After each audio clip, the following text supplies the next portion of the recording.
Bom dia pessoal. Quem está falando, quem está aqui é o Ricardo, sou engenheiro ambiental e engenheiro de segurança. Estamos falando aqui online, né? Devido à pandemia. Então, agradecer a disponibilidade de todos aí, os inscritos. Temos bastante inscritos aqui nesse treinamento, né? Nesse curso online, curso de prevenção e combate a incêndio em floresta, tá? Esse curso está sendo realizado por quem? Está sendo realizado pela Associação Bandeirante dos Engenheiros, Arquitetos e Agrônomos de Santana de Parnaíba, né? No qual já aproveito aí a oportunidade de agradecer, né, o nosso presidente, o Ideraldo Rodrigues Lopes, que é o engenheiro civil e engenheiro de segurança do trabalho na associação. Também agradeço aí a Andréa Lang, que faz também parte, né, da diretoria aí da associação. Agradeço também a Clarice, né, Clarice, que está presente. Um abraço para você aí, tá certo? E espero que vocês possam gostar aí desse bate-papo que a gente vai ter aí agora das 9 até as 12 horas. E do meu lado aqui está o nosso amigo, colega aqui, o Carlos Augusto, que ele vai falar um pouco com vocês também. Primeiramente, bom dia a todos. É um prazer estar aqui a convite do Ricardo, né? Agradeço a todos a presença. Meu nome é Augusto, como ele já falou. Eu sou técnico de segurança do trabalho, bombeiro civil, e sou delegado regional da Bolsa Brasil, pelos Bombeiros Unidos Sem Fronteiras, né? Então, para mim é um prazer poder estar hoje junto com o Ricardo. Vamos explanar a matéria sobre combate a incêndio em floresta, um assunto muito importante nos dias de hoje, né? Onde está pegando muito fogo na região e as pessoas precisam estar conscientes do que está acontecendo. Então, nosso bate-papo hoje será a respeito de combate a incêndio em floresta. Então, sejam todos bem-vindos, né? Qualquer dúvida que vocês venham a ter, vocês podem fazer pergunta depois, aí, talvez pelo chat, e à medida do possível a gente vai respondendo. Então, o nosso curso vai, como o Ricardo falou, das 9 às meio-dia. Nós temos hoje e temos no próximo sábado, onde sábado é o nosso encerramento do nosso curso, né? Então, o Ricardo vai começar aí agora a falar com vocês primeiro, depois a gente entra falando também um pouco a respeito dos nossos trabalhos. Tá ok, então. A gente vai falar com vocês aí sobre a introdução do CREA, né? A gente vai falar vamos pôr aí a apresentação do vídeo institucional do CREA, que ele está também nos apoiando, tá certo, pessoal? Então, vamos ver o vídeo e depois a gente volta. A engenharia é essencial, inclusive em momentos difíceis como este. Tem sempre um profissional fazendo mais por todos nós. Na construção de hospitais de campanha, nos laboratórios, na agronomia que garante o abastecimento, nas indústrias, na produção de respiradores, no saneamento básico. No momento em que enfrentamos, a engenharia em si não pode parar. Ela é essencial para a movimentação do nosso país. Nós estamos executando uma obra da saúde. Ela não pode parar. É claro, com as medidas de segurança e com uma medida a mais de higiene que requer nesse momento. O CREA São Paulo continua trabalhando para a segurança da sociedade. Toda a engenharia está em pleno funcionamento, então nós também temos que dar todo o suporte para os profissionais. O CREA São Paulo adotou, logicamente, um trabalho home office, uma nova forma de trabalho, e o CREA São Paulo conseguiu se adaptar e melhor atender. Profissional. No aplicativo do CREA São Paulo, você tem acesso aos principais serviços para trabalhar à distância. CREA São Paulo. Funções do Conselho de Classe, Associação e Sindicato.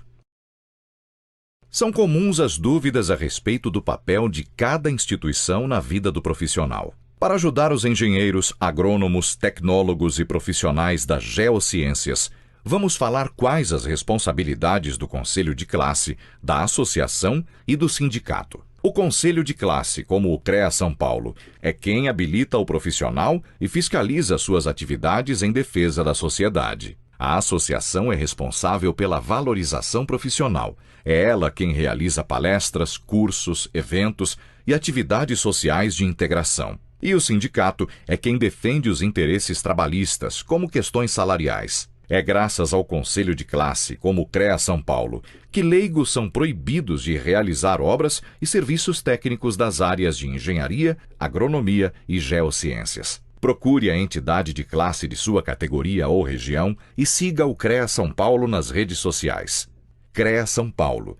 Fiscalização. Boa para o profissional. Essencial para a sociedade. Bom, então a gente vai estar começando aí nosso curso, né, pessoal? Sobre prevenção e combate a incêndio em floresta. Então, vou estar falando um pouco para vocês aí. Meu nome, como já me apresentei, Ricardo Fenório, né? Junto aí, quem vai falar junto com a gente aqui também, o Augusto, tá? Tem muita vivência, experiência aí, né? No dia a dia, no combate na prevenção e no combate ao incêndio, tá certo? Bom, isso daqui é o que a gente vai estar falando aí durante o dia, né? Durante o dia, aí nesse curso, a gente vai aprender a conhecer aí, né? Quais são as técnicas de prevenir o incêndio no campo, os tipos de incêndio que ocorrem, quais são as causas desses incêndios, né? Como que a gente vai fazer para extinguir, quais são os métodos, né, de extinção e de combate ao fogo, e também os riscos de acidente, né, para a gente tem que prevenir no combate a incêndio, a gente fica exposto a alguns acidentes. Então, a gente vai conhecer aí quais os tipos de acidentes comuns que acontecem e prevenir, tá? O nosso objetivo, então, desse curso aqui é o quê? Passar para vocês aí as técnicas, né?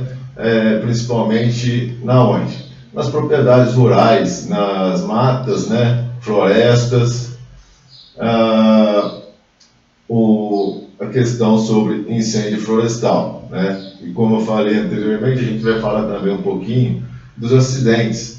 Que tipos de acidente que mais ocorrem, né, num incêndio, num combate aí?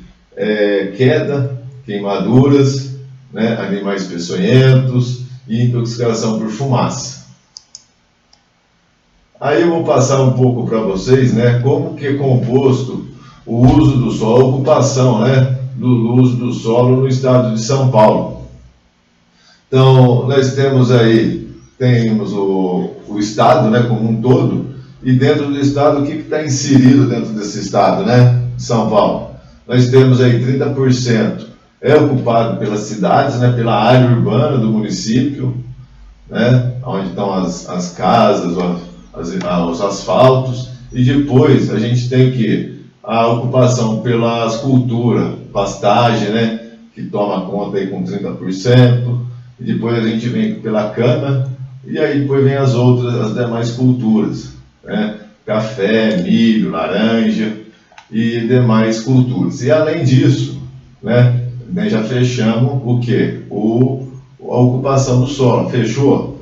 Ainda não. Dentro do estado ainda, dessas ocupações, a gente tem o quê? A cobertura vegetal, né, que são as matas, são as florestas, que ocupam também o nosso território, né, do estado, que compõe aí aproximadamente 4 milhões de hectares, né, que é coberto por mata. Aí, eu estou colocando para vocês, aí, disponibilizando, né, aqui eu vou falar um pouquinho sobre o monitoramento, como que é feito os monitoramentos por satélites, né, que são utilizados o quê? São utilizados os dados meteorológicos, ou seja, é o cruzamento, né, da precipitação, umidade do ar, temperatura. E é onde eles conseguem também chegar e ver se tem risco de fogo, se tem algum foco de incêndio em determinada região, né? Então, isso daí o que o satélite lê, né? E a gente também tem, no estado de São Paulo, né, a CETESB ela tem distribuído nas regionais essas estações também de meteorológica, né, de umidade relativa do ar. Aí são alguns, né, sites que a gente pode estar consultando instantaneamente aí online, né, e ele dá também o acumulado, né, das últimas 24 horas, 48 horas, e também as estatísticas do ano, como que foi esse ano de queimada. Então eu quero saber, assim, risco de fogo. Eu quero saber se Santana de Parnaíba tem risco de fogo. Eu vou entrar lá no site do INPE, né? Ou no SEDEC, né? No site da Coordenadoria da Defesa Civil. Eu quero saber se está tendo foco de queimada, né? Ou incêndio florestal aqui em Santana de Parnaíba. Vamos entrar também lá no site do INPE. E também temos descargas elétricas, né? Tem o INPE, o RINDAT também dá esses dados.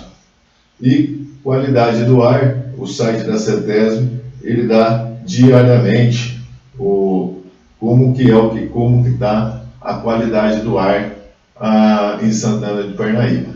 E por fim, por último, né, a previsão do tempo, que todos já sabem aí, né? Tem os seus aplicativos, tem os telejornais também, que passam aí quase que de hora em hora a previsão do tempo.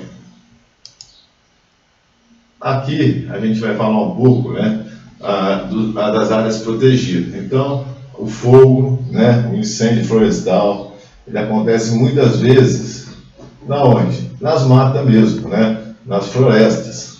E são locais de difícil acesso, né? A gente não consegue ter muito acesso e aonde que costuma muitas vezes vir a ocorrer aí os incêndios, né? Pode ser de várias formas que a gente vai falar mais para frente, de como as origens, né?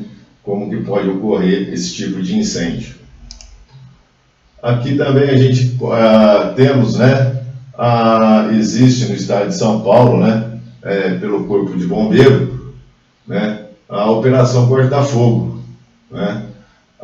Que eles fazem a programação, planejamento durante o ano. Então, os 3 primeiros meses do ano, né, eles fazem o planejamento da temporada que vai entrar, porque o fogo mesmo ele começa a surgir que na época da estiagem. E aí, qual é a época da estiagem? É de junho até outubro. E é onde que se intensifica a fiscalização, né, dos órgãos ambientais. O Corpo de Bombeiro ele fica ali de prontidão, né? E aí depois no final, como na época nós estamos hoje no mês, né, de dezembro, aí o Corpo de Bombeiro ele faz a avaliação, como que foi essa avaliação da temporada, né, de 2020, e já vai se iniciando, se programando para a próxima temporada. Aí seria um histórico de queimada de incêndio, né, a série histórica, né, do Brasil. Então começou a ter essas informações em 98, né, onde já se tinha mais de 100 mil focos de incêndios.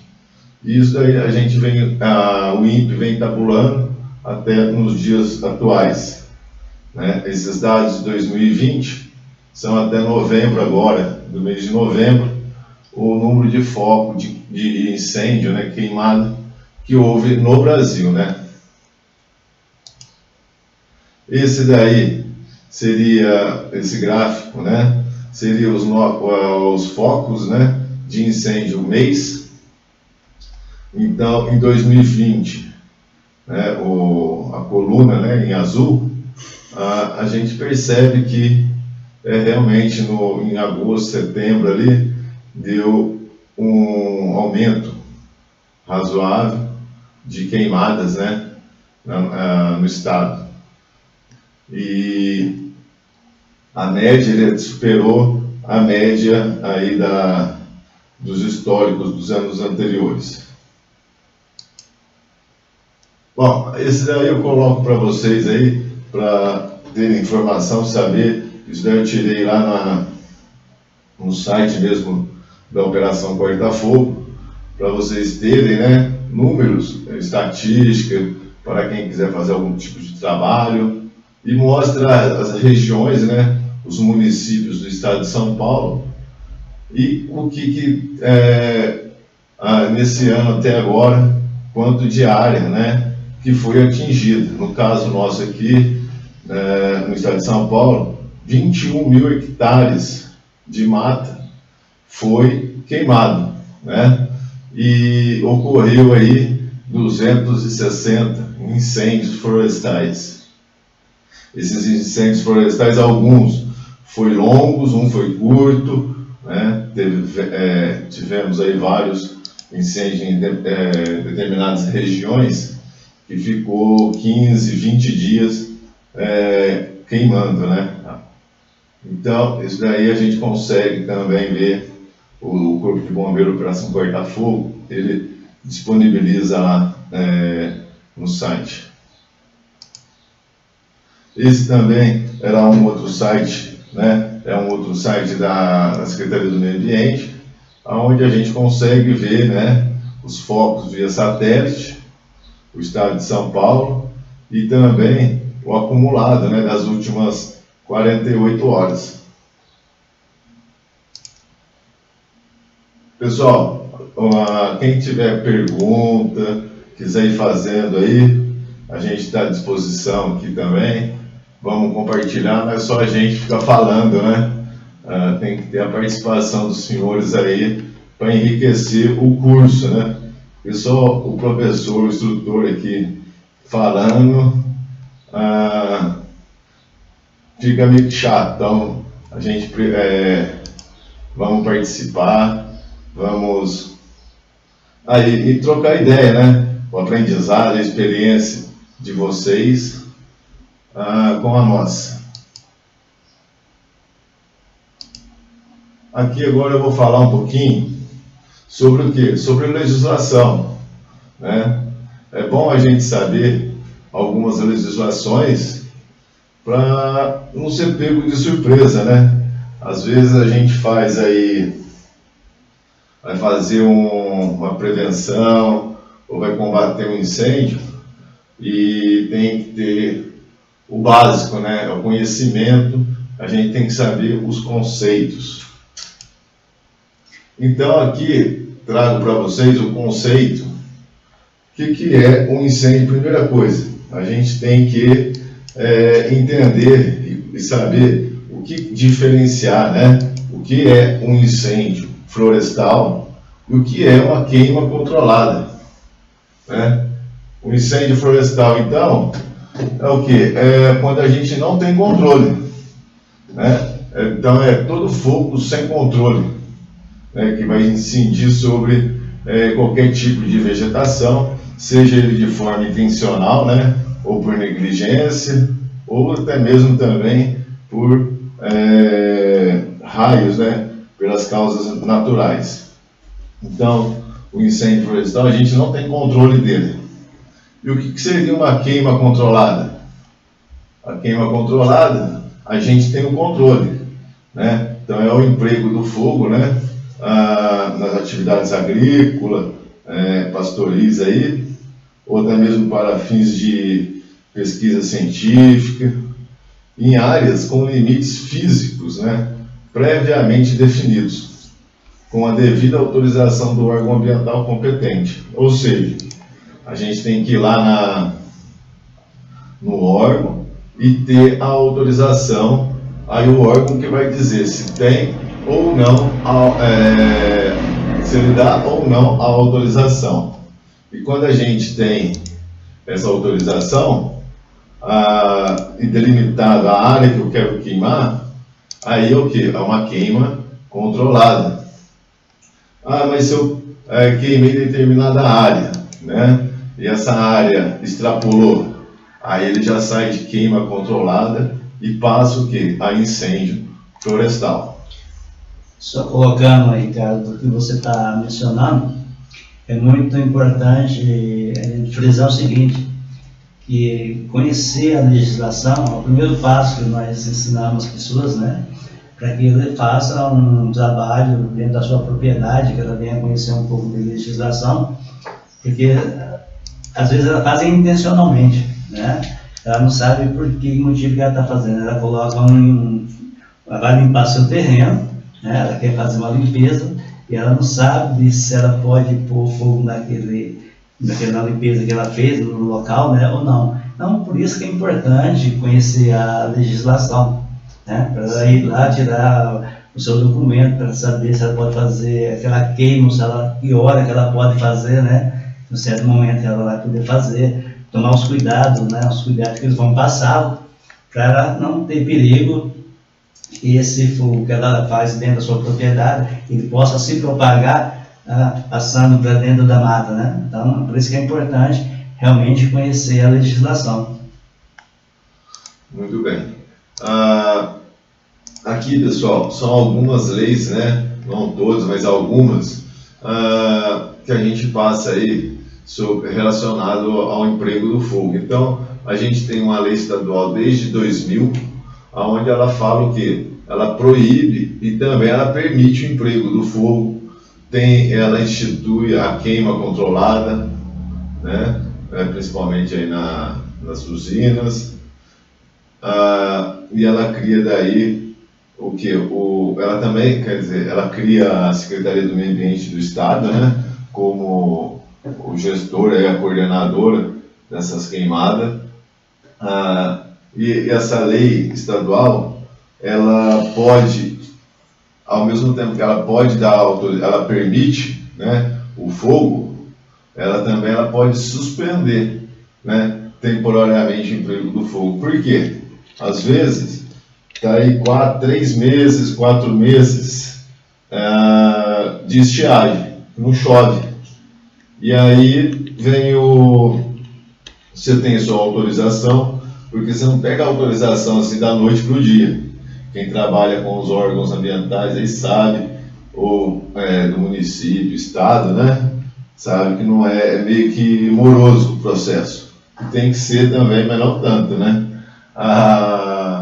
Então, você pede lá para janeiro, fevereiro, né? A autorização para receber, aí é emitido e você vai pôr o fogo justamente na época de estiagem, julho, agosto. Aí chega lá, tá aquele calor que faz 3, 4 meses que não chove, né? A qualidade do ar, ela tende a piorar, né? Já está ruim a qualidade do ar. E aí você vai lá e coloca fogo, mesmo com autorização, você vai piorar ainda mais, né? Tanto do local ali, né, onde está colocando fogo, quanto também na vizinhança, né? No local ali, ou os vizinhos, ou até mesmo aí pode afetar os municípios vizinhos também. Então o Estado ele tem essa autonomia, ele pode cancelar, né, temporariamente essa autorização. Aí depois a gente tem também o decreto de 2010, onde o decreto ele dá a regra do jogo, né? Ele cria os procedimentos de como que vai ser essa queima controlada, né? Ele vai delimitar daí as funções, né, e as instituições que serão responsáveis. As instituições aí, Corpo de Bombeiro, Polícia Militar Ambiental, a própria CETESB, né? Então ali esse decreto ele dá os procedimentos. E depois a gente tem também, né, uma resolução onde ele cria, né, o comitê executivo, né, e as unidades de conservação, porque nós temos muitas unidades de conservação no estado de São Paulo, temos a APA, né, Área de Proteção Ambiental, temos as RPPMs, e muitas vezes é onde que ocorrem os grandes incêndios, né? Então, não adianta fazer o parque, a APA, as unidades de conservação, ou outra forma, né? E a gente não equipar essas unidades, né? Esses parques, e também não treinar. Porque se a gente treinar e não der os equipamentos necessários, não adiantou nada o treinamento. Ou eu dou equipamento e não treino também, né? O pessoal lá do parque. Também não adiantou nada. Então, as duas coisas têm que se casarem aí, né?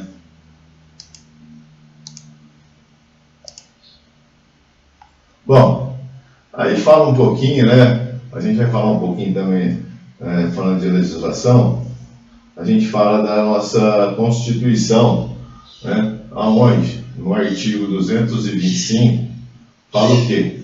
Todos têm direito ao meio ambiente ecologicamente equilibrado, bem de uso comum do povo e essencial à sadia qualidade de vida, impondo-se ao poder público e à coletividade o dever de defender e preservar para as presentes e futuras gerações.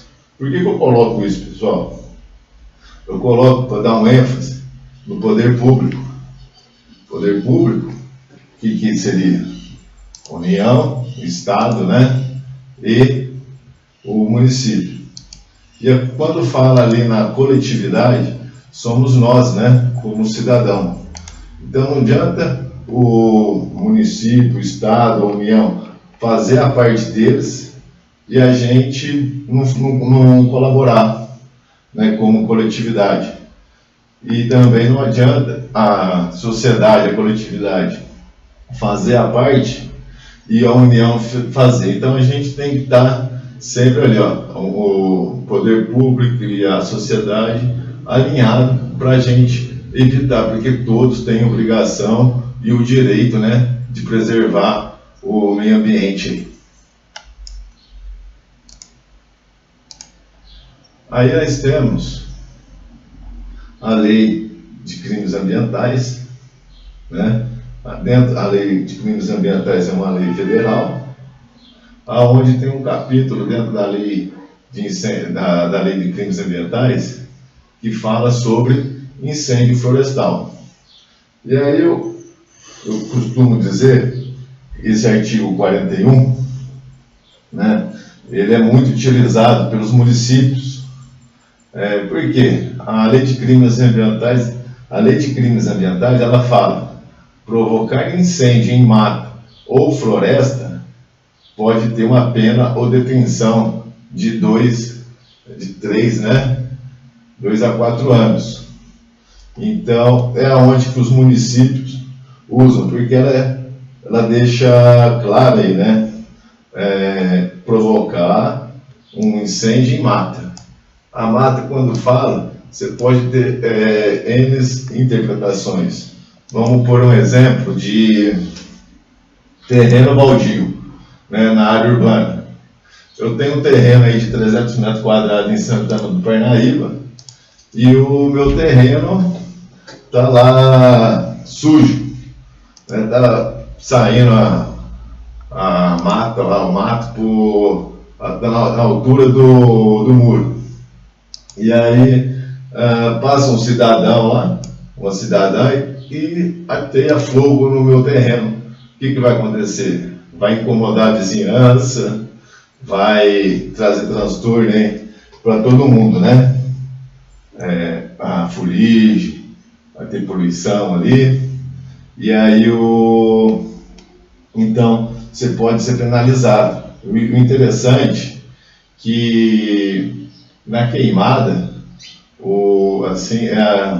incêndio florestal, o que acontece? Ele deixa vestígio, né? Ele deixa a cinza, a brasa, né? Então o fiscal da prefeitura do município ou do estado, ele pode passar depois de 10 dias e te autuar. A autuação não precisa ser ali no momento, né? Então tomar cuidado. Diferente que se eu tenho lá meu terreno de 300 metros aqui em Santana de Parnaíba. baixinho, né? Com graminha, bonitinho, pode pegar fogo? Pode. Pode ser penalizado? Pode, né? Então, tomar cuidado, lógico. O baixinho lá, o impacto, né? O incômodo na vizinhança é menor, né? Às vezes não vai ter nem incômodo, mas eu ressalto, a obrigação do proprietário do terreno, o que é? É deixar limpo. Limpo é o que? É na terra, tá? Justamente para evitar aí esses tipos de queimada, né, em terrenos.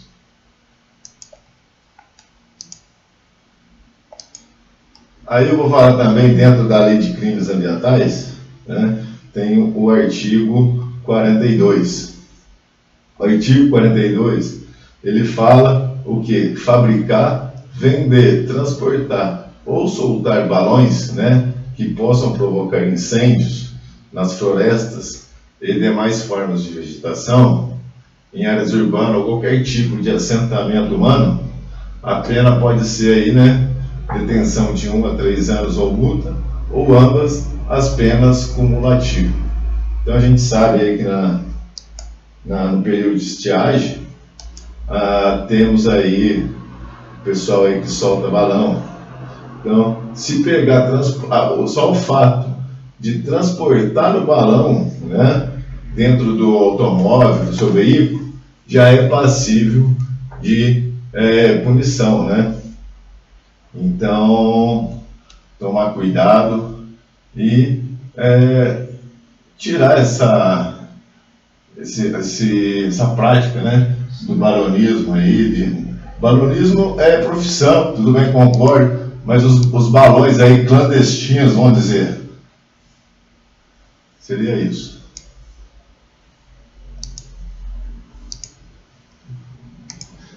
E aí também nós temos uma legislação do Estado de São Paulo, né, uma resolução, ela fala o quê? A utilização do fogo, né?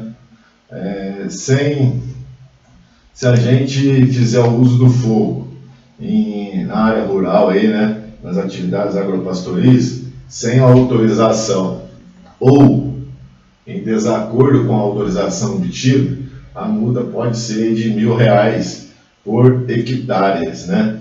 Então eu fui lá no órgão, né, ambiental, para pedir autorização. Chegou lá no órgão lá, ele me deu a autorização para eu queimar uma determinada área. Aí chegou no dia que eu ia colocar fogo na minha propriedade, eu escolhi uma outra, a área B. Aí eu tenho autorização, né? Eu tenho autorização para me queimar no meu canavial, e aí eu fui, só que na prática eu coloquei fogo na área B. E aí eu estou colocando fogo lá, chega a fiscalização. A polícia pode me intervir, né, os órgãos ambientais, e fala assim, não, a autorização sua era para a área A, e você está pondo fogo na área B. Então está tendo o que? Um conflito da autorização, né? Então está em desacordo. Então você pode também estar sendo aí penalizado.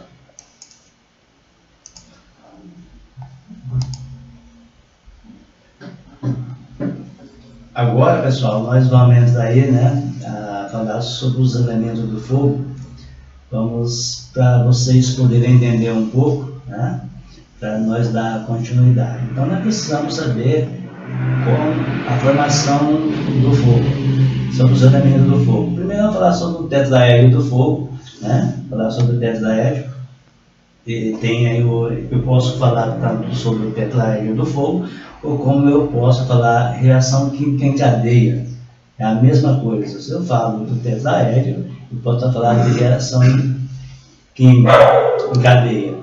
Como é que se dá a reação química em cadeia? Então, primeiro a gente vai falar, para a gente começar a entender, sobre o triângulo do fogo, como que ele é formado. O triângulo do fogo é formado por 3 elementos. Quais são esses 3 elementos, né?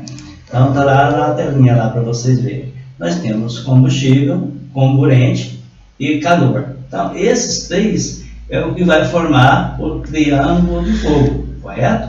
Esse é o triângulo do fogo. Para que exista o fogo, esses elementos têm que estar completos? A gente vai explicar que às vezes sim, às vezes não. A gente vai fazer isso na prática aqui. Vai fazer aqui, peguei o Ricardo até às vezes aqui de surpresa, que ele não sabia, né? Que esse é o conceito dentro do Brasil, né? O Brasil tem um conceito, e lá fora, quando a gente vai para fora, que os Estados Unidos hoje é um dos maiores países em desenvolvimento em tecnologia em combate a incêndio, mostra que isso, na verdade, ele não vai existir. Não vamos mostrar isso na prática para vocês. Então, segundo a nossa legislação, tem que haver calor, combustível e comburente. O que é o combustível? Né? É tudo aquilo que queima e é capaz de alimentar a combustão. Então, exemplo, madeira, papel, né, plástico. Então isso, todo mundo já sabe que combustível, estamos falando de combustível, todo mundo já sabe o que é. Quando eu falo de combustível calor, o calor é do fogo, ninguém tem como tirar esse calor lá do fogo, né? Então existe o calor. E o comburente, que nós bombeiros, nós profissionais da segurança, para nós vai ser comburente, né? Não vai ser oxigênio. Oxigênio é o que nós respiramos, que é 21%. E no triângulo do fogo, nós vamos chamar isso de comburente. E existe também o tetraédrio do fogo, ou então nada menos, nada mais do que reação química em cadeia. Como que se dá a reação química em cadeia? Tá? Por que nós precisamos entender que a reação química em cadeia ela está só dentro do papel? Nós temos que entender isso. Por quê? Fogo, nós temos que entender uma coisa. Fogo só se apaga na base. Tá? Fogo ele só se apaga na base. Quando eu falo de reação química em cadeia, ou tetraédrio do fogo, que vai significar, lá no desenho que vocês estão vendo aí, ó, no desenho do tetraédrio do fogo, vai acontecer o quê? Que o fogo vai pegar lá embaixo, tá? O fogo começa lá embaixo, tá um comburente, o combustível de calor está completo. Na reação química em cadeia ou no tetraédrio, vai acontecer que vai sair o calor irradiado do fogo da base, vai subir, em cima ele encontra o oxigênio aqui em cima, ele vai criar-se novamente uma reação, dá naquela centelha e apaga. Isso nós chamamos de reação química em cadeia, né? Que vai dar lá em cima. Então, muitas pessoas que às vezes começam a estudar, isso acontecia muito na empresa, eles querem apagar o tetraédrio do fogo em cima, né? Ou seja, vai existir para nós um desperdício muito grande de água. Nós sabemos que quando eu tenho combate a incêndio, o mais importante para nós é a água. A água é o fator determinante quando nós temos um incêndio. Nós sabemos que a melhor coisa para combater incêndio no momento, ali vai ser a água e a areia, se eu tiver, tá?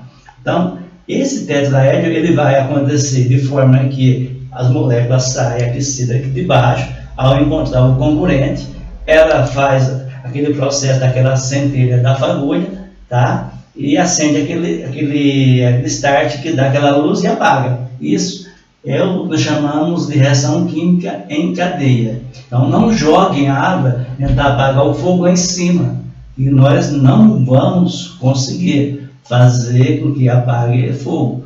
O fogo só se apaga realmente na base. Então vocês têm que ter a ideia que fogo vocês têm que combater ele na base. Jamais tente fazer com que você abra uma lacuna dentro do fogo. Às vezes o fogo está propício, está grande, ele está se evoluindo muito rápido e as pessoas tendem a jogar água por meio.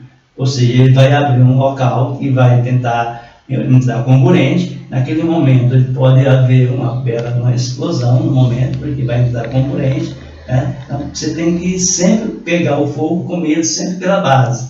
Nós chamamos isso, nós temos que combater o incêndio pela base. Então nós temos que ter conhecimento sobre o triângulo do fogo existe o triângulo do fogo e a reação química em cadeia. Então a gente vai mostrar para vocês como acontece cada um, né? Como se dá cada passo de condução, o que é convecção, né? Através do triângulo do fogo. Então vamos lá. Então, a propagação do fogo, ele se dá por condução, né? Condução, ele se dá por convecção e propagação. Então, nós temos que entender uma coisa: o fogo, ele não anda. Ah, o fogo ele andou, Augusto? Não, o fogo não anda. Por que o fogo não anda? Primeiramente, o fogo não tem perna. Nós temos que entender o seguinte: fogo não tem perna, então ele não anda, ele se propaga. E de que forma que ele se propaga? Por 3 formas: condução, convecção e propagação. Aí eu vou pegar o Ricardo, que ele não sabia que a gente ia fazer aqui, né? Pegamos ele de surpresa, né? A gente vai mostrar isso para vocês agora, como vai acontecer. Pode deixar o desenho na tela para mim, aí, o desenho aí, maior na tela. Isso, deixa eu parar para mim um pouquinho. Então, nós vamos lá. Condução. Quando eu falo de condução, tem que haver, segundo as nossas normas, né? Nossa norma brasileira, e tem que ter 2 corpos sólidos, né? Interligados, um conjunto com o outro, tá? Isso é condução. Se não houver 2 corpos sólidos interligados, não tem como haver condução, correto? E eu tenho a convecção. O que é convecção? São ondas eletromagnéticas que se deslocam através de espaços, né? E aonde ela sobe e aonde ela vai aquecer. Isso é convecção. Nós temos a radiação ou irradiação, como queira, né? Se dá também através de deslocamento de ar.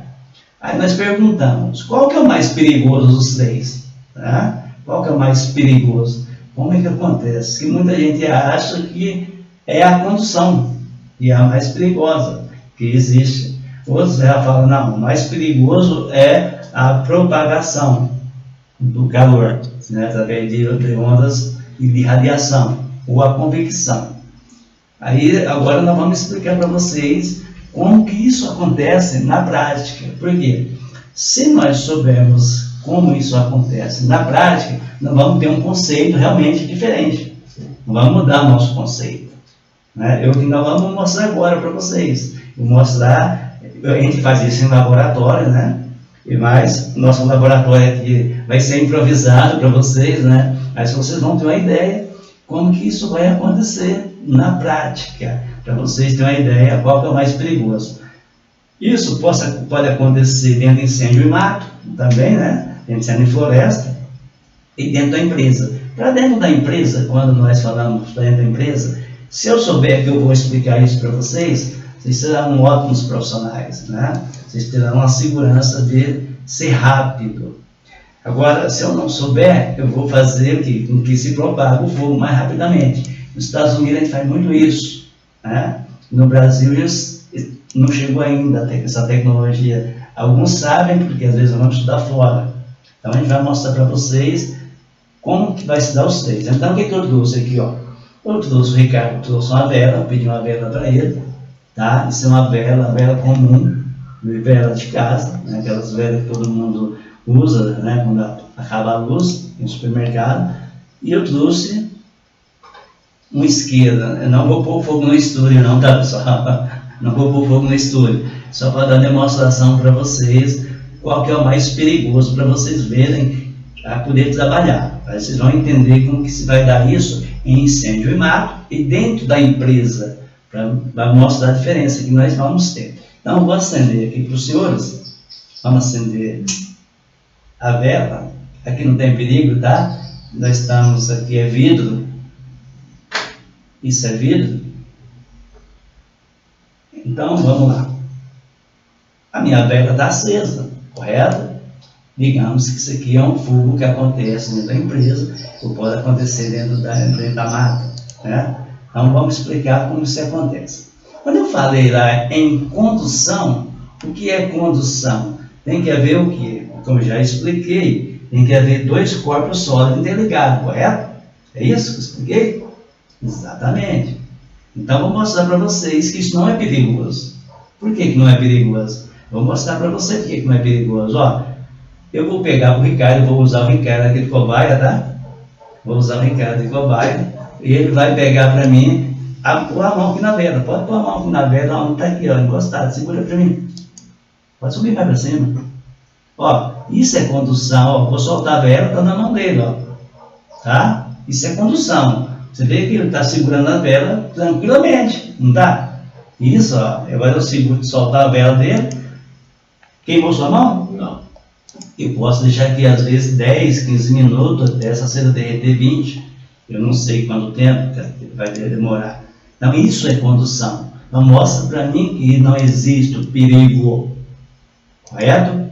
Agora eu vou mostrar para vocês o que é radiação ou irradiação. Vamos lá. Quando eu falo de radiação, são ondas caloríficas que se deslocam através de espaço, né, vazio. Né? Então, isso vai acontecer sim dentro da empresa, vai acontecer dentro da mata, dependendo do vento, vai ser mais rápido. Então, vou usar novamente meu amigo Ricardo de novo, vai me ajudar aqui. Tá? Então, o que é condução? Vai radiar de novo, aqui, é isso? Sim. Vai radiar. Então, você coloca a mão aqui para mim, do lado, ó, pessoal, ele está colocando a mão, ó. Vou deixar aqui do lado, ó. Está do lado da mão dele, ó. Está do lado da mão dele. Isso é radiação. Está do lado. Ele pode ficar aqui, às vezes 10, 15 minutos, dependendo, ó. Não vai acontecer nada. Isso é radiação. Tá? Está sentindo calor? Ainda não. Tá. Isso demora. Vai demorar para chegar a radiação, aquecer o material. Por quê? Todo material tem um ponto chamado ponto de ignição. Então, ele tem que entrar no seu ponto de ignição, tem que liberar seus gases, né? E precisa de uma fonte de calor para ele poder se propagar, certo? Então, eu precisava de uma fonte, eu tenho a fonte, mas o calor irradiado não conseguiu aquecer o material ainda. Agora, vamos ver qual que é o perigoso. Vamos ver se o Ricardo agora vai ver, vai sentir o drama, né? Agora, presta atenção no que vocês estão vendo, a vela vai continuar novamente. Ele vai colocar a mão aqui em cima, que é convicção. Olha lá, vai colocar a mão em cima para mim. Pode pôr para baixo. Vai queimar a mão.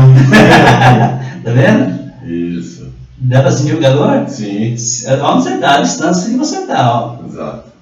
Tá vendo? Se eu colocar aqui um pouquinho mais para cá, aqui na tua mão. Queima não. Qual que é o mais perigoso? Convecção, né? Exatamente. Tá? Então, esse conceito, a gente quebra ele mostrando em laboratório, que nós estamos mostrando para vocês, que o perigo para nós está aqui, ó. Tá vendo? 2 segundos, não demora muito, ó. Eu senti aqui, já sinto, né? Então, a convecção ela vai subir e aquece muito rápido. Então, vou apagar para vocês. Vou apagar a vela. Apaguei a minha vela, deixa aqui. Isso vai acontecer como dentro da empresa? Então, primeiro falar da empresa, né? Dentro da empresa, para a gente entrar no sistema dentro do nosso trabalho, que é combate a incêndio em mar. Então, se dentro da empresa, se nós temos os 3 elementos, né? Eu não estou falando do quarto, que é irradiação ainda, que é reação química em cadeia, vou falar dos 3, a convecção ela vai subir, certo? Dentro da empresa, a primeira coisa que vai acontecer, vai subir a convecção, as massas caloríficas vão subir rapidamente. Nesse momento, quando eu tenho um profissional que ele conhece, a primeira coisa que nós temos que fazer é abrir rapidamente um buraco na parte mais alta. Para quê? Para que essas massas caloríficas saiam de dentro do ambiente. Porque senão o fogo se propaga de uma maneira muito rápida. Muito rápido. Porque se eu tenho a condução, eu sei que vai demorar muito para pegar. A condução demora. Então ela vai demorar muito tempo para aquecer esse material. Se eu tenho a propagação, ou seja, como é que vai se propagar com a radiação? Então, nós corremos rapidamente, nós temos a equipe já treinada, tiramos todo o material da frente, já pedimos para o pessoal nosso, pessoal, ó, eu preciso que retire todo o material. Aquele material que já entrou em combustão, que está em queima, às vezes eu até esqueço dele, porque a minha preocupação está lá na frente, devido à convecção, à radiação que está levando. Então eu já começo a eliminar, eu chamo as empilhadeiras para tirar ele da frente, e o calor irradiado eu já não consigo, vai subir. Então, nesse momento, nós temos que abrir lá em cima. Eu abrir lá em cima, o que vai acontecer? Rapidamente eu vou esvaziar o local com as massas caloríficas. Então, aonde vai acontecer? Rapidamente eu elimino o foco do incêndio dentro da empresa. Isso vai acontecer dentro da máquina? Sim. Você vai perguntar, mas como vai acontecer? A gente vai mostrar para você a mesma coisa. Por quê? Na máquina nós temos os combustíveis chamados combustíveis leves, né? Os combustíveis leves. Esses combustíveis leves nada são o quê? São os galhos, as folhas que caem, né? Aquelas folhas que caem. Então, os capins que estão ali embaixo. Então, automaticamente, assim que ele começar a combustão, começar a pegar fogo, automaticamente ele já começa a aquecer outro material. O material, dependendo se ele está verde, né, vai secar essa água. O calor irradiado vai subir muito rápido, igual você viu aqui, né? Sobe muito rápido e aonde vai dar um incêndio, chamamos de incêndio de copa, né? Aí é onde vai pegar, que a gente vai começar a explicar daqui a pouquinho para vocês, né? Quando nós entrarmos diretamente em incêndio em mata ou incêndio em área florestal, faz.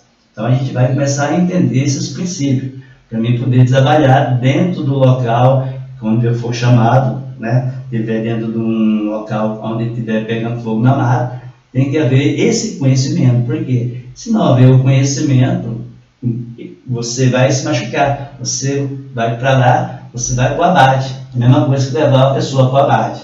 Então eu preciso de alguém que tenha o conhecimento, por quê? O conhecimento é a fonte principal que eu preciso naquele momento, que não preciso de quantidade sem conhecimento, né? Eu preciso de qualidade. E a qualidade está onde? No conhecimento das pessoas que estão para nos ajudar. Então não precisa trazer 50, porque todo mundo está cheio de intenção, tá? Sim. Todo mundo ali é boa intenção. Mas lembramos de uma coisa, que de boa intenção todo mundo sabe, né? Precisa, né? Eu concluí. Né? Eu não quero ninguém cheio de boa intenção. Eu quero alguém que conheça. Porque se eu estou lá como líder, sou um comandante, como é que eu vou comandar 30 homens sem conhecimento? Né? Eu não consigo. Eles têm que falar a minha língua. Né? Eles têm que obedecer ao meu comando. Então todos, eles têm que ter o treinamento. Nós nos comunicamos através, a nossa equipe, através de gestos. Um gesto nosso, ele já sabe o que faz. Né? Então eu não preciso levar todo mundo, eu vou ajudar, pegou fogo e mato, eu preciso de ajuda. Isso a gente dá um exemplo muito grande, né? E nós estamos falando sobre incêndio de mato. Aconteceu aqui na nossa cidade, Água da Prata. Sim. Pegou fogo mesmo, todo mundo, a região toda sabe, e pegou. E houve um amigo nosso que foi para ajudar. A intenção dele era melhor? Sim, ele era das melhores. E muitas pessoas começaram a ligar para mim, me mandar nossos homens. Né? Nós não podemos ir. Por quê? Eu tenho que ter seguro de vida, né? Eu tenho que ter treinamento com meus homens. Não é simplesmente eu mandar os homens para um abate e responder processo. E ele, meu amigo, foi. Não tinha o conhecimento necessário, foi para o local ajudar a combater fogo, combater um incêndio na Águas da Prata, um incêndio de grande proporção. E o conhecimento praticamente era nada, estava lá na boa intenção. A intenção é das melhores. O que aconteceu com ele? Então, o que aconteceu com ele? Ele me deu uma entrevista ainda, né? Ele foi subir o aclive. Foi subir o aclive e sem rádio, sem comunicação, uma pedra saiu lá de cima, rolou de cima, né? Passou em cima das duas pernas dele, quebrou as duas pernas dele, quebrou a tíbia, quebrou a fíbula e quebrou a coluna lombar dele, né? E ele está afastado até agora, e sem conseguir, às vezes, receber de ninguém, porque ele foi lá voluntariamente, né? Então, o problema de ser voluntário, às vezes acontece isso, as pessoas querem ser voluntário, mas sabe quem vai responder por ela? Os bombeiros militares, eles ganham, outras pessoas que têm seguro, que vai com seguro, eles vão receber se caso se machuquem. Então, meu amigo está afastado até hoje, está fazendo fisioterapia, né, para ver se vai conseguir recuperar os seus movimentos, ele está fazendo tratamento. Por quê? Porque ele foi convidado para ajudar. Então a gente está explicando para vocês que não é a boa intenção, e nós não queremos, todo mundo está dentro do ser humano, isso já está dentro de cada um de boa intenção, mas nós não queremos a boa intenção, queremos alguém com conhecimento para poder nos ajudar, porque se eu levar a gente sem conhecimento, eu vou ter mais problema ainda. Às vezes de eu ajudar, eu vou ter que ajudar aqueles sem conhecimento, porque vão se machucar. Aí eu não consigo, nós não conseguimos trabalhar, executar o nosso trabalho, né? Bom, pessoal, vamos participando aí, quem estiver acompanhando a gente aí, quem estiver com dúvida, quiser perguntar, né, falar alguma coisa relacionada que já presenciou ou viveu aí, né, um incêndio florestal. Então, é importante, né, a gente também saber de vocês aí, o que vocês estão gostando ou não, curtir aí, compartilhar. Então, isso ajuda a gente, porque senão só fica eu e o Augusto aqui falando e a gente não tem a participação de vocês aí. Então, quem puder e quiser mandando mensagem, a gente vai falando aqui e respondendo junto aí, tá certo? Bom, se ninguém tem nenhuma dúvida até aqui, né, a gente vai falar então, nós vamos entrar nas classes de incêndio, tá? Nas classes de incêndio, a gente temos 4 classes aí para os básicos, né, em floresta, em edificação, aí o básico seria as classes A, classe B, classe C e D. Temos outros, no total de 7, né, Augusto? 7 classes de incêndio que a gente tem, né? Exatamente. Nós temos aí, o Ricardo já colocou, né, nós temos essas 4 classes, e todo mundo aí, a maior parte, todo mundo conhece, né? É a classe A, que nós falamos do AP, né? E a água pressurizada. Por que quando eu falo que a água é a melhor para combater incêndio? Nós temos que entender por que a água, a gente vai dar uma explicação para eles entenderem, para poder a gente chegar lá, quando começar a falar sobre fogo em floresta, para poder entender. Então, por que a água é o melhor? Porque a gente faz sempre essa pergunta e as pessoas não sabem responder. Eu quero saber por que a água é melhor. A água é melhor porque ela é a melhor porque encontra em todos os lugares, é mais fácil. Não, não é por isso. A água não é melhor por isso. A água ela é o melhor por quê? Porque quando eu jogo água onde está pegando fogo, eu faço o quê? Eu quebro o ponto chamado ponto de ignição. Então, se o material está lá 80 graus, 70 graus, ou seja, eu jogo água, eu vou resfriar, ele vai voltar para estar o quê? 0. Então, ele não vai pegar mais fogo, ele precisa de um aquecimento novamente para poder pegar. Então, por isso que a água é um dos melhores que nós temos para combater incêndio. Por esse motivo, porque ele vai quebrar o ponto de ignição do material. Então, por isso que a gente tem que entender. Nós temos as classes D, como está lá no nosso desenho lá, né? Que são materiais líquidos inflamáveis. Então, eu vou usar, porque é um dos melhores. Porque abafa, ele só vai usar abafamento, né? A água ele tem 2 tipos. Primeiro, ele vai agir por resfriamento, e em segundo, ele age por abafamento. Já no líquidos inflamáveis, ele só vai agir por abafamento. Ele só serve para líquidos inflamáveis. Eu posso jogar no painel elétrico? Aí, pessoal, há um cuidado muito grande que vocês têm que ter, né? Porque se eu jogar ele no painel elétrico, um painel, dependendo de aonde você vai trabalhar, jogar numa esteira, ela custa 3 milhões, já era esteira, não serve mais para nada. Então, ele só vai servir para nós, praticamente, para materiais líquidos inflamáveis, mas é para foco de incêndio, né? Eu não estou falando quando o fogo se propaga. Se propagou, esquece, que também não vai servir. É para pequenos focos de incêndio. Nós temos lá na classe D, para materiais elétricos, né? Esse é o materiais elétricos, que é o extintor de CO2. nós não confunda, ó, CO2 com CO. Nós temos que pensar o seguinte, eu tenho CO2 e tenho CO. São duas siglas que só mudam 2. Quando eu falo de CO, eu estou falando de monóxido de carbono. Esse é CO.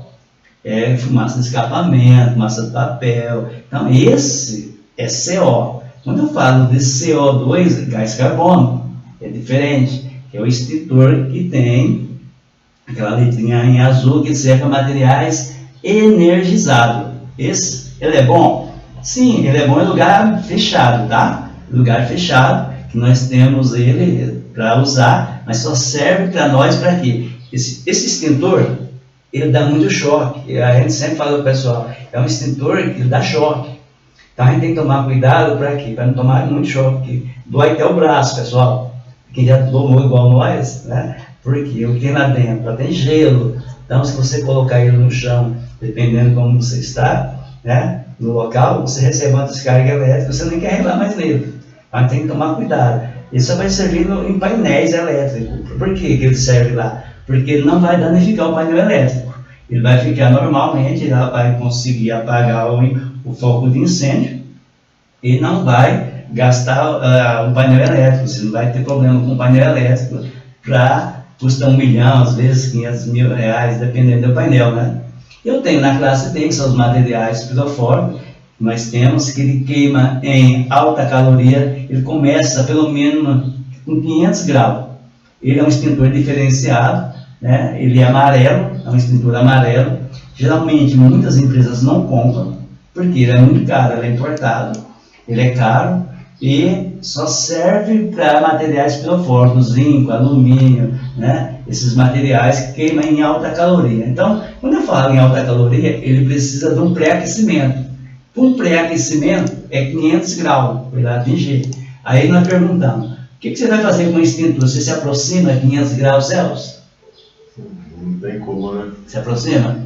Ninguém consegue se aproximar. Então, a empresa não vai comprar. Então, o que a empresa faz? Ela compra areia, compra terra, porque é muito mais barata e vai fazer o mesmo efeito, né? Porque ele não pode ter contato com a água e a areia tem que estar seca. Então, algumas empresas, ela armazena, que trabalha com alumínio, trabalha com esses materiais pirofóricos, ela guarda essa areia seca e quando nós precisamos, a gente vai lá, porque é foco, pega um tanto de areia lá e joga lá em cima, ela age para baixo e acaba. Porque ela não vai comprar um extintor que custa 2.000, 2.500, né? Ela não vai fazer isso. Então ela compra um caminhão de areia, a gente faz esse serviço. E temos na classe E, que é o extintor de espuma, né? Que não está aí, nós não colocamos aí para vocês. A gente vai falar um pouquinho, rapidamente. Temos na classe E, que ele é para material radioativo, é um material que quem vai trabalhar em alguns locais, que ele é diferenciado também, que tem na ponta, a ponta do extintor, é um esguicho diferenciado, aonde ele faz essa espuma, que ele vai agir nesses materiais radioativos.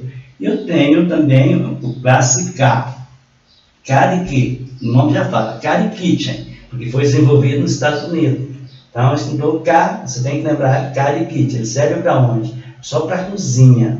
Então, tome cuidado, que vocês que vão, às vezes, querer trabalhar, e na hora dentro do incêndio, dentro da cozinha, a maioria das empresas, das pessoas que estão lá trabalhando, o que eles deixam? Eles colocam o extintor de CO2.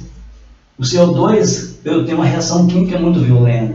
Se eu jogar CO2 naquele momento que estiver pegando fogo dentro do óleo, eu vou me queimar inteirinho, o bombeiro se queima inteiro, o brigadista vai se queimar por completo, porque eu vou criar reação. Eu tenho gelo, o gelo, quando eu jogo em cima da água, eu tenho que lembrar sempre que a gente vai entrar isso em fogo, em incêndio e mata. Vamos lembrar que cada litro de água transformada em vapor se transforma em 1.700 litros de vapores. 1 litro de água. Você imaginou quando eu jogo gelo diretamente, eu pego o extintor e a bola vai subir de fogo e vai em cima de você. Você vai se queimar todo. Então não pode usar extintor de CO2 em cozinha. Não pode. O único que eu posso usar na cozinha é pouquinho para o seco. Eu posso? Posso. Mas existe um problema. Vai estragar a comida. E o extintor de água? Então, o extintor de água também, ele tem que ter na cozinha. É porque é norma que o bombeiro exige que tenha que ter. Tem que ter. É obrigatório ter, por causa de norma. Mas, dependendo do tipo de fogo, você que vai classificar o que, é que você vai usar. Como que tá? Já desligou tudo? Não é em óleo? Porque se eu for em óleo, eu vou também criar essa reação química. Sim. Porque a água só serve para materiais do quê? Sólidos. Então, se eu tenho óleo, eu tenho que esquecer dela. Eu vou esquecer dela e vou esquecer do CO2, porque vai criar-se uma reação. Tá? Então, eu vou usar o Classe K, que é um gás especial, vai apagar, normalmente é tranquilo, não vai ocasionar nenhum dano ao brigadista, né? Não vai queimar nada e a comida vai servir a mesma coisa. As empresas compram? Sim, algumas empresas em São Paulo que nós trabalhamos já compram ele. Ele também é muito caro, o extintor. É um extintor bonito, dourado, né? O esguicho dele é grande, comprido, diferenciado. Aí eu tenho o extintor que nós chamamos, que muita gente ainda não conhece, que é o FM200, né? Ele trabalha ali dentro do FM200, que ele substituiu o gás Alon. Hoje não tem mais o gás Alon, mas temos o FM200. É um gás que ele é ótimo, só que ele custa caríssimo, 700, 800 mil reais cada um, né? Baratinho, né? Muito caro. Dá para comprar um carro, né? Então, uma parcela, né? É? Uma parcela. É 800 mil reais um extintor, dependendo do tamanho que você quer. Só que ele é bom, por que ele é bom? Ele vai usar aonde tem, por exemplo, o Banco Itaú, tem as suas centrais de computação, computadores, onde armazena tudo. Por que ele é ótimo? Ele é ótimo porque se você jogar ele e ficar lá no meio, você não vai nada para a gente. Ele vai abafar o fogo, apenas o fogo. Nós usamos ele com um sistema chamado sistema de bateria, vai soltar. Se tiver 5, os 5 vai poder soltar tudo naquele momento, né? Vai despejar os 5, não tem como eu segurar. Eu tenho um tempo muito rápido, que se for 2 minutos, eu tenho que correr para fazer a avaliação, saber se houve algum princípio de incêndio, por isso que disparou, para poder resetar o sistema. Mas esse é um estudo que a gente estuda muito depois. A gente está dando uma pincelada para vocês entenderem que nós temos de extintores. Né? Ele é ótimo, o sistema de FM200, que ele substituiu o gás Alon. O gás Alon a gente encontra ele aonde hoje? Só nas aeronaves, no aeroporto. No aeroporto nós encontramos nos aviões, nas suas turbinas. As turbinas de aviões ainda existem, porque é um dos melhores, porque se usa sistema de bateria de gás Alon nos aeroportos, nas grandes aeronaves. Tá? Então nós temos esse gás Alon lá. Nós temos o FM500, que é um dos gases que esse já não é o extintor, é um produto que tem no mercado, né? O FM500, e você vê a densidade que você vai querer. Dependendo da densidade que você quer, você vai colocar esse produto dentro da água e vai jogar sobre o incêndio, né? Quando você joga esse produto, ele pode estar a 300 graus, assim que você joga ele vai abafar, automaticamente você vai pegar a sua mão e vai fazer assim em cima, já está frio, né? Ele já está frio. Então nós temos isso no mercado também, que as pessoas às vezes não conhecem, mas o mais conhecido para o pessoal é só essas classes que você colocou aí, são a A, B, C, D, nós temos que é mais conhecida.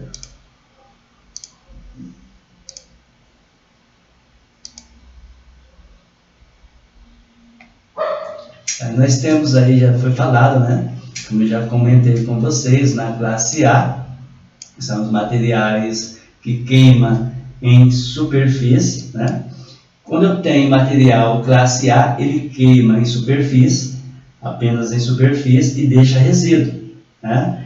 A água ele faz isso, ele deixa brasa, deixa cinza, como sobra. Então, vocês vão pegar esse extintor, ele tem duração aí de 1 minuto, ele tem 10 litros de água, ele dura apenas 1 minuto, então por isso que tem que haver treinamento, como você já colocou, né? Se não houver treinamento, não adianta, porque ele acha que ele tem um extintor de água lá, e vai dar para combater o o foco de incêndio, mas ele não tem treinamento.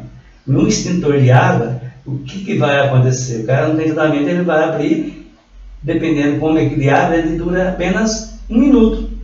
É muita coisa? É pouca coisa, né? É um princípio, né? Exatamente. É um princípio de incêndio que nós temos. Então, ele vai deixar brasa como resíduo. Brasa, vai deixar cinza, é o que ele vai deixar. Isso só serve para materiais sólidos, apenas materiais sólidos. Na classe B, ele queima em profundidade, ou seja, ele queima em superfície, não vai deixar resíduo nenhum, né? E vai jogar só abafar. Então, quando você tiver fogo em materiais sólidos, não posso jogar o classe B. Aí você vai perguntar para mim, mas por que eu não posso jogar na classe A, materiais sólidos, o extintor de classe B? Porque você vai desperdiçar.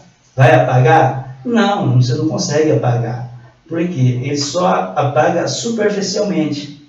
Né? O calor está muito intenso, você vira as costas e pega novamente. Então a gente não vai fazer isso. Eu vou gastar o extintor. E ele não vai deixar nada. Então, quando acontecer isso, eu posso jogar a terra em cima, quando não tiver, né? Eu posso pegar um pedaço de madeira, de repente, é um princípio de incêndio. Se eu tiver um pedaço de madeira, eu posso jogar lá em cima e abafo o princípio de incêndio. Por isso que o nome fala, é para princípio de incêndio. Então, nós temos que tomar cuidado com esses materiais. Por quê? Eu tenho os líquidos voláteis e os não voláteis. Tá? Quais são os líquidos voláteis que nós temos? São aqueles que liberam o quê? Liberam gás na temperatura ambiente. Gasolina, né? Álcool. Esses são perigosos? Sim, esses são os perigosos. Por quê? A partir do momento que você já abriu ali, o perigo já está ocorrendo. Porque os gases já começam a sair fora. E se você, dependendo do local, fizer isso, é o suficiente. Né? Precisa apenas de uma centelha, uma faísca. Então, para o bombeiro, você que é profissional da segurança, né, que está nos assistindo, para nós, o perigo não é isso só. Ó, vocês estão vendo aqui, ó, isso aqui é perigoso para nós. Eu estou vendo ele se torna perigoso? Sim, mas não tanto quanto isso, ó. Nem tanto quanto isso. Isso para mim é perigoso. Isso põe fogo dentro da empresa, põe fogo no canavial, põe fogo dentro da mata, uma centelha. Não é só isso, ó. Um princípio da centelha. Então, por isso que nós temos que tomar cuidado. Então, para você que é profissional, tenha cuidado. Ó, o princípio de você é esse. Tome cuidado com a centelha. Porque o seu carro pega, todo mundo tem carro, conhece. Como é que o carro funciona? Através de vela, correto? E quando você dá partida na ignição, o que a vela faz? Ela solta a centelha e apaga, para poder dar combustão, para fazer com que os vapores criem combustão no seu veículo para poder andar. Então, a vela só tem essa utilidade, só para fazer isso, para poder dar combustão nos gases. Muita gente acha que o carro anda com a gasolina, né? A pessoa não é a gasolina, são os gases que são transformados que faz aquela combustão. Né?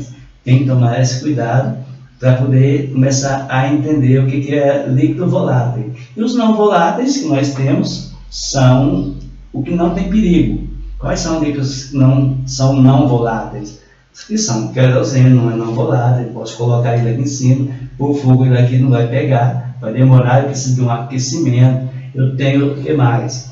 Eu tenho graxa, né? Também não volátil. Nós temos, que mais que não voláteis? Óleo diesel, né? Que todo mundo morre de medo do óleo diesel. O óleo diesel é tranquilo para trabalhar. Então, se você tiver fazer qualquer trabalho com óleo diesel, ele é não volátil. Ele precisa de um aquecimento. Só que tem um problema, né? Qual que é o porém? A partir do momento que ele pega fogo para apagar, é muito difícil. Ali se torna difícil. Mas ele precisa de um aquecimento. Então, se você vai trabalhar e tem óleo diesel, você já conhece, né? Já tem que ir lá aquecer e demora para ele aquecer. Só que depois que ele pegou seu aquecimento, meu amigo, aí você para apagar ele é difícil, né? Sua cabeça. Sim. E nós temos o fogo, que é um fogo que é difícil de controlar, que é fogo em pneu. é um dos mais difíceis para nós da segurança, que trabalhamos no meio, é fogo em pneu. Aí você vai perguntar, por que é difícil não se apaga fogo em pneu? Porque o pneu, ele automaticamente, ele elimina o quê? Oxigênio sozinho. Então por isso nós não conseguimos apagar. Quando você vê, pô, faz barreira, né, faz barricada em São Paulo, consome tudo. O bombeiro, nem quanto mais água que nós jogamos, mais ele emana oxigênio. Por isso que o carro anda, as pessoas andam dentro de asfalto quente e não pega fogo. Agora anda sem o pneu para ver o que acontece. Né? Então, por que o pneu anda em alta velocidade em lugares quentes? Porque ele automaticamente, ele mesmo consegue gerar o seu próprio oxigênio. Né? Então, são materiais que precisam de um pré-aquecimento muito alto. E temos também a pólvora também, que é um material tranquilo, que ela elimina sozinha oxigênio também. É um lugar perigoso. Pólvora é perigoso. Muita gente imagina que pólvora é perigoso. Não é. A pólvora, se você pegar ela espalhada, se eu fizer assim, ó, ela vai fazer psss, ela vai fazer o barulho. Ela vai pegar o barulho e vai andar normalmente, o barulho até terminar. Agora, se eu pegar ela e compactar ela, aí ela vira uma bomba. Então nós temos que tomar cuidado com isso. Saber como trabalhar, porque a pólvora sozinha, ela vira bomba porque ela já está pronta, ela tem oxigênio. Ela consegue emanar sozinha o seu próprio oxigênio. Então, na classe dos extintores, quando vocês forem trabalhar, não importa para nós a quantidade do tamanho, tá? Para nós da segurança, o importante para nós não é 10 litros, 50 litros, não é isso. É capacidade extintora. Eu preciso saber qual que é a capacidade extintora que eu tenho. Eu tenho lá 20 BC, 10 BC, e as pessoas não entendem. Então, para nós, o importante é você entender que, para nós, profissional, eu tenho que saber por que é 20 BC. Tem um de 6 quilos, eu tenho 3 BC. 3 BC não significa nada para mim, eu tenho um de 2 quilos que tem 40 BCs. Aí eu pergunto para você, qual que é o mais eficiente? 40 BC. Exatamente, é o do 40 BC, porque o outro tem 10 quilos, mas eu tenho 3 BC. Então, o que é BC? Seria uma área de 3 metros quadrados que eu daria conta sozinho, com 10 litros, né? 10 litros daria conta de uma área de 3 metros. Se eu tenho um de 40 BC, 20 BC, eu imagino uma parede de 40 metros quadrados que ele sozinho dá conta. Então, essa é a diferença para nós, que para nós bombeiros o importante é a capacidade extintora que ele tem, não a quantidade que eu tenho dentro do produto, do recipiente. Muito bom.